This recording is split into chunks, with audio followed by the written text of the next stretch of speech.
Lost Hearts. It was, as far as I can ascertain, in September of the year 1811 that a post-chaise drew up before the door of a Swarby Hall, in the heart of Lincolnshire. The little boy, who was the only passenger in the chaise, and who jumped out as soon as it had stopped, looked about him with the keenest curiosity during the short interval that elapsed between the ringing of the bell and the opening of the hall door. He saw a tall, square, red brick house built in the reign of Anne. A stone-pillared porch had been added in the pure classical style of 1790. The windows of the house were many, tall and narrow, with small panes and thick white woodwork. A pediment pierced with a round window crowned the front. There were wings to right and left, connected by curious glazed galleries, supported by colonnades, with the central block.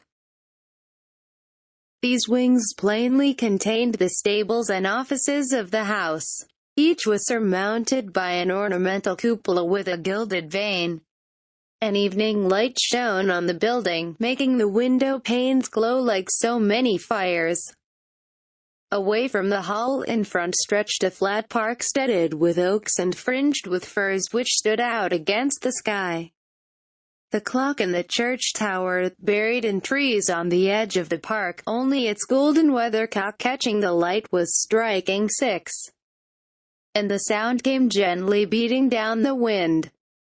It was altogether a pleasant impression, though tinged with the sort of melancholy appropriate to an evening in early autumn, that was conveyed to the mind of the boy who was standing in the porch waiting for the door to open to him. The post-chaise had brought him from Warwickshire, where, some 6 months before, he had been left an orphan.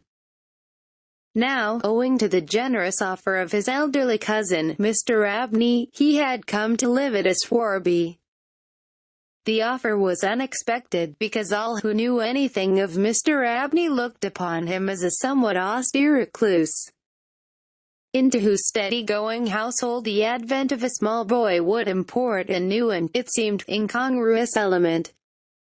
The truth is that very little was known of Mr. Abney's pursuits or temper. The professor of Greek at Cambridge had been heard to say that no one knew more of the religious beliefs of the later pagans than did the owner of Swarby. Certainly his library contained all the then available books bearing on the mysteries, the Orphic poems, the worship of Mithras, and the Neoplatonists. In the marble-paved hall stood a fine group of Mithras slaying a bull, which had been imported from the Levant at great expense by the owner. He had contributed a description of it to the Gentleman's Magazine, and he had written a remarkable series of articles in the Critical Museum on the superstitions of the Romans of the Lower Empire. He was looked upon, in fine, as a man wrapped up in his books.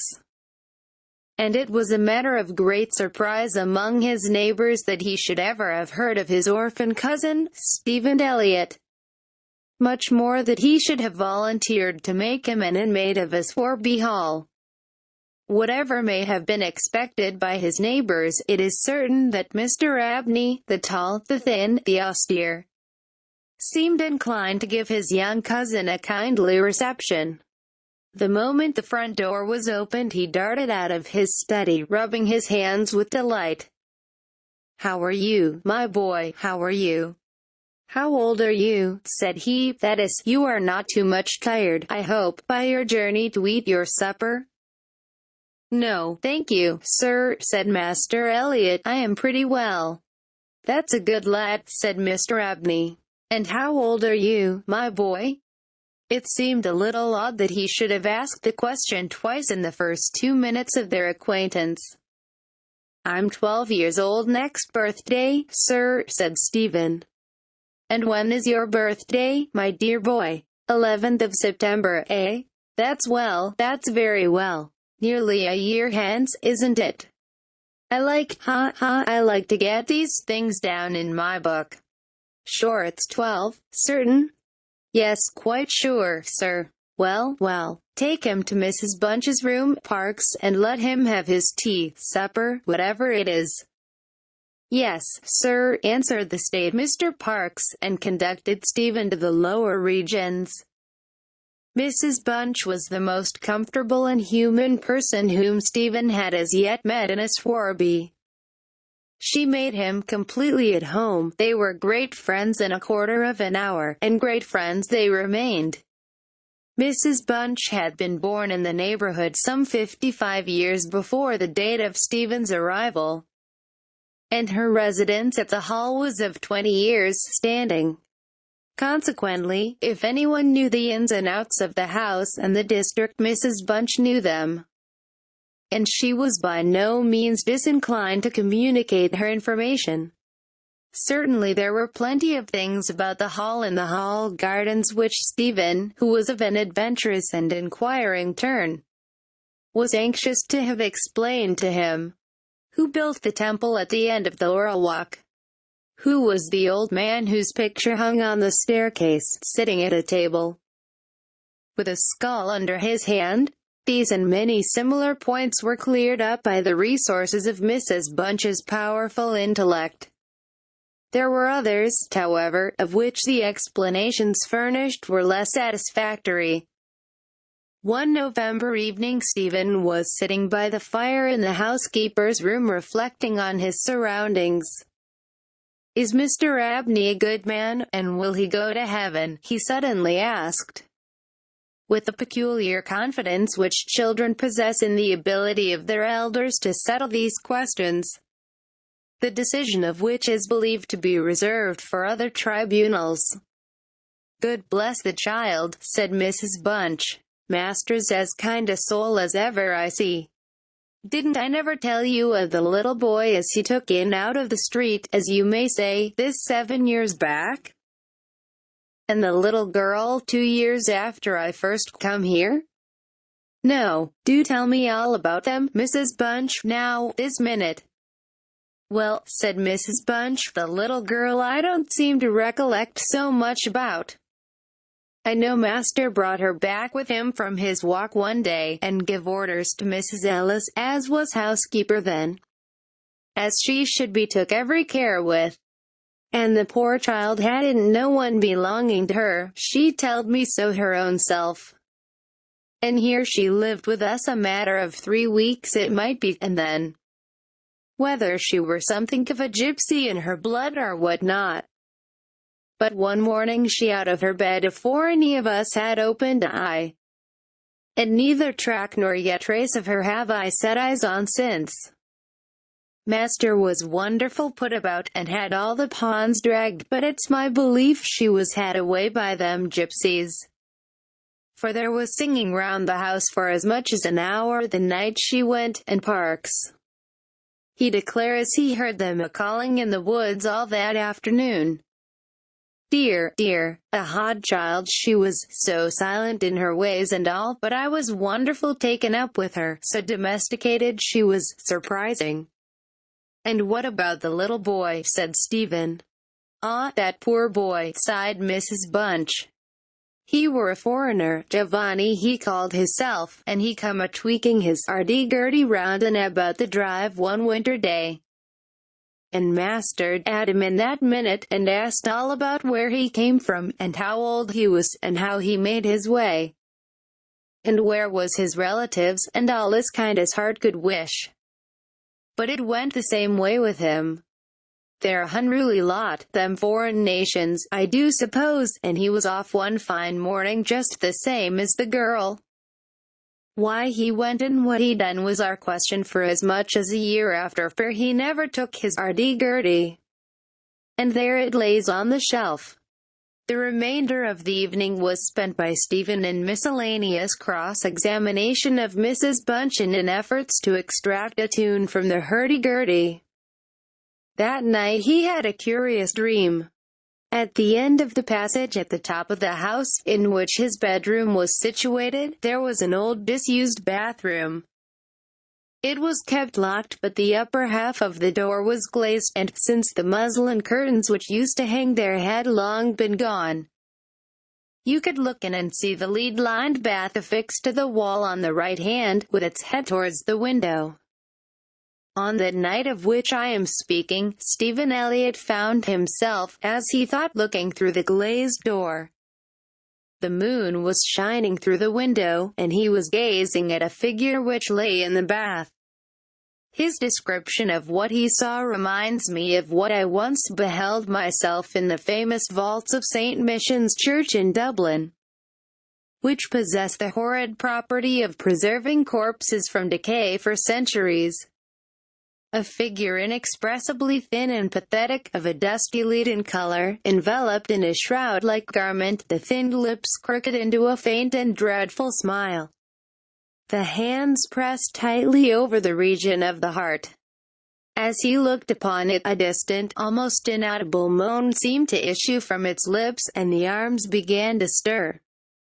The terror of the sight forced Stephen backwards, and he awoke to the fact that he was indeed standing on the cold boarded floor of the passage in the full light of the moon. With a courage which I do not think can be common among boys of his age, he went to the door of the bathroom to ascertain if the figure of his dream were really there. It was not, and he went back to bed. Mrs. Bunch was much impressed next morning by his story, and went so far as to replace the muslin curtain over the glazed door of the bathroom.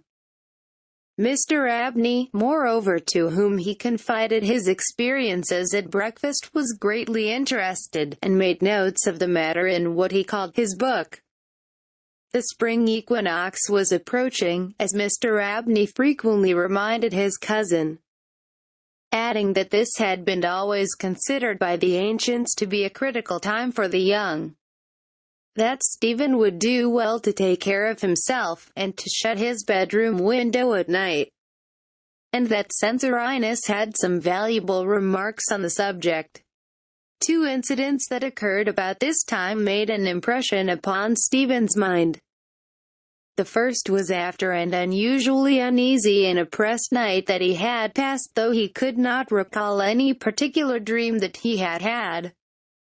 The following evening Mrs. Bunch was occupying herself in mending his nightgown. "Gracious me, Master Stephen," she broke forth rather irritably, "how do you manage to tear your nightdress all to flinders this way?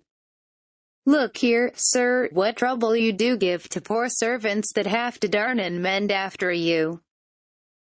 There was indeed a most destructive and apparently wanton series of slits or scorings in the garment which would undoubtedly require a skillful needle to make good. They were confined to the left side of the chest, long, parallel slits, about 6 inches in length, some of them not quite piercing the texture of the linen. Stephen could only express his entire ignorance of their origin. He was sure they were not there the night before. "But," he said, "Mrs. Bunch, they are just the same as the scratches on the outside of my bedroom door, and I'm sure I never had anything to do with making them." Mrs. Bunch gazed at him open-mouthed, and snatched up a candle, departed hastily from the room, and was heard making her way upstairs. In a few minutes she came down. "Well," she said, "Master Stephen, it's a funny thing to me how them marks and scratches can come there. Too high up for any cat or dog to avenue made 'em, much less a rat, for all the world like a Chinaman's fingernails. As my uncle in the tea trade used to tell us of when we was girls together. I wouldn't say nothing to master, not if I was you, Master Stephen, my dear. And just turn the key of the door when you go to your bed." "I always do, Mrs. Bunch, as soon as I've said my prayers."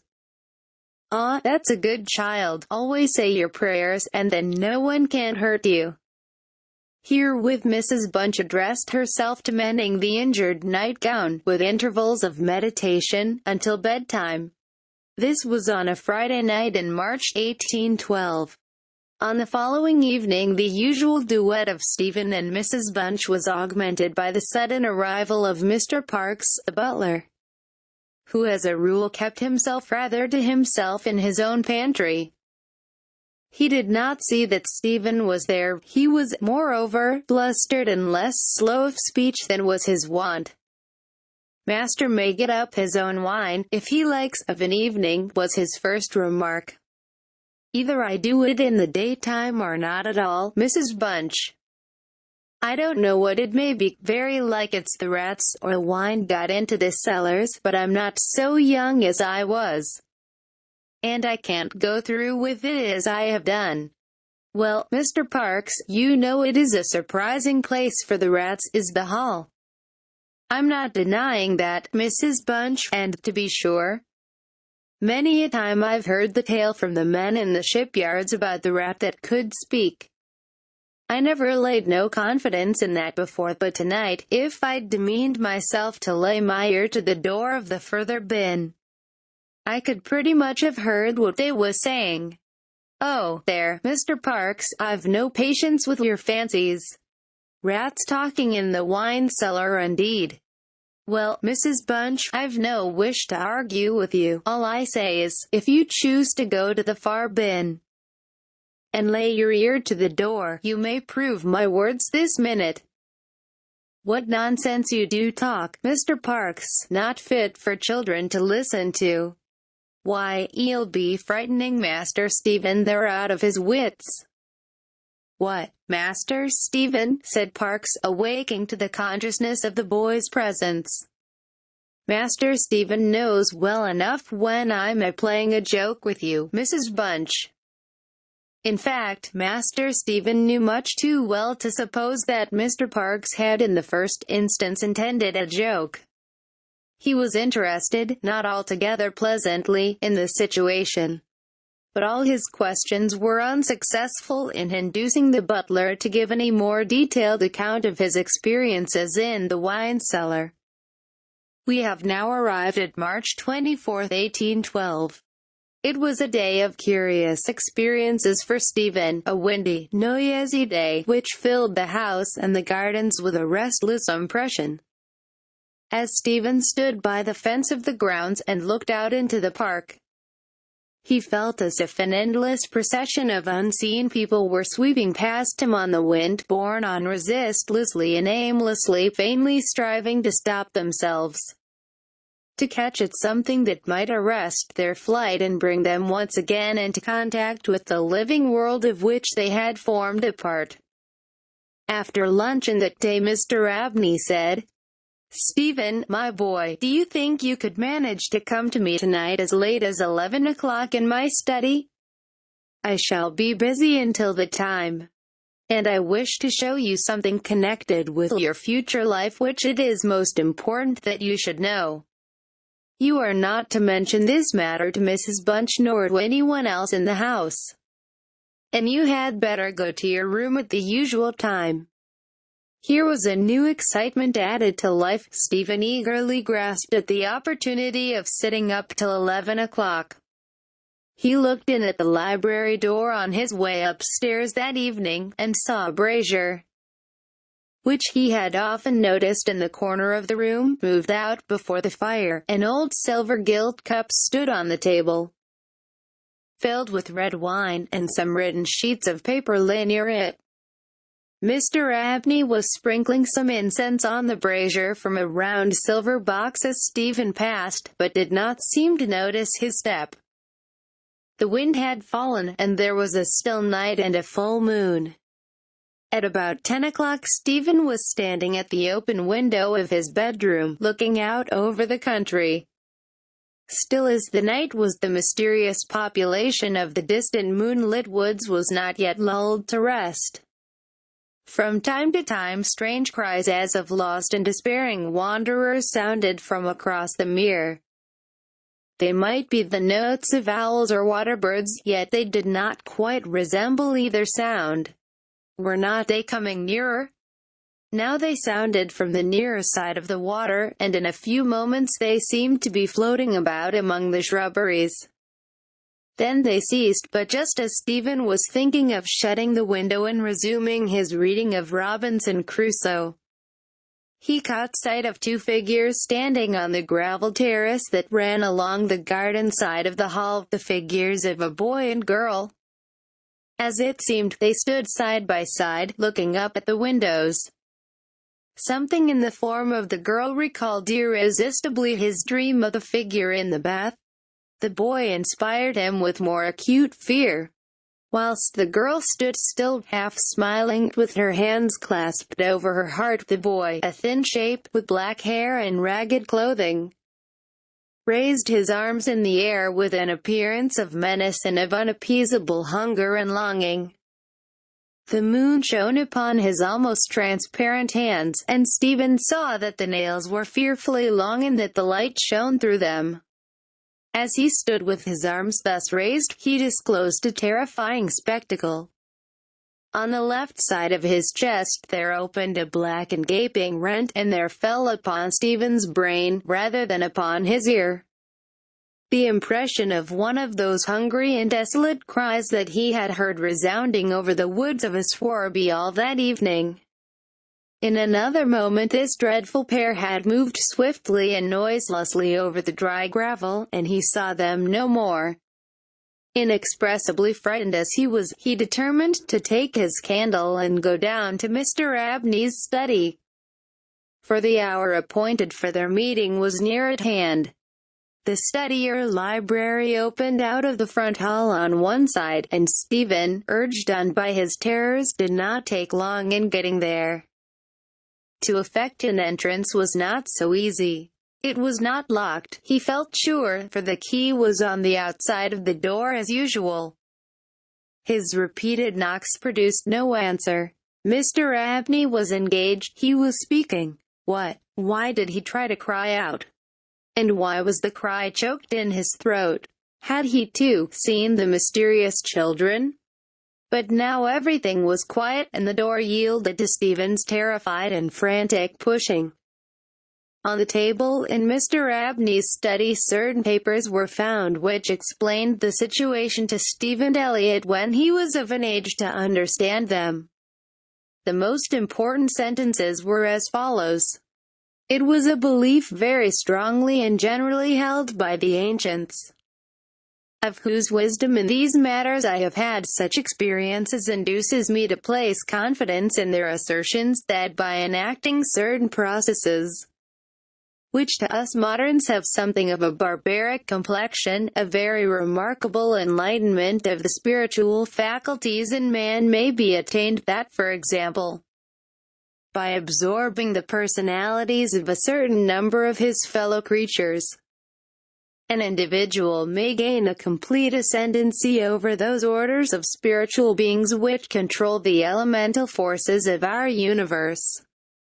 It is recorded of Simon Magus that he was able to fly in the air, to become invisible, or to assume any form he pleased, by the agency of the soul of a boy whom, to use the libellous phrase employed by the author of the Clementine Recognitions, he had murdered.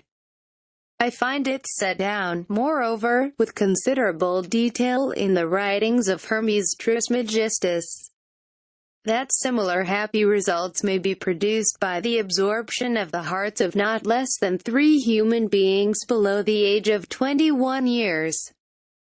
To the testing of the truth of this receipt I have devoted the greater part of the last 20 years. Selecting as the corpora vilia of my experiment such persons as could conveniently be removed without occasioning a sensible gap in society. The first step I effected by the removal of one Phoebe Stanley, a girl of gypsy extraction, on March 24, 1792. The second, by the removal of a wandering Italian lad named Giovanni Paoli, on the night of March 23, 1805. The final victim, to employ a word repugnant in the highest degree to my feelings, must be my cousin, Stephen Elliott. His day must be this March 24, 1812. The best means of effecting the required absorption is to remove the heart from the living subject, to reduce it to ashes, and to mingle them with about a pint of some red wine, preferably port. The remains of the first 2 subjects, at least, it will be well to conceal. A disused bathroom or wine cellar will be found convenient for such a purpose. Some annoyance may be experienced from the psychic portion of the subject, which popular language dignifies with the name of ghosts. But the man of philosophic temperament, to whom alone the experiment is appropriate, will be little prone to attach importance to the feeble efforts of these beings to wreak their vengeance on him.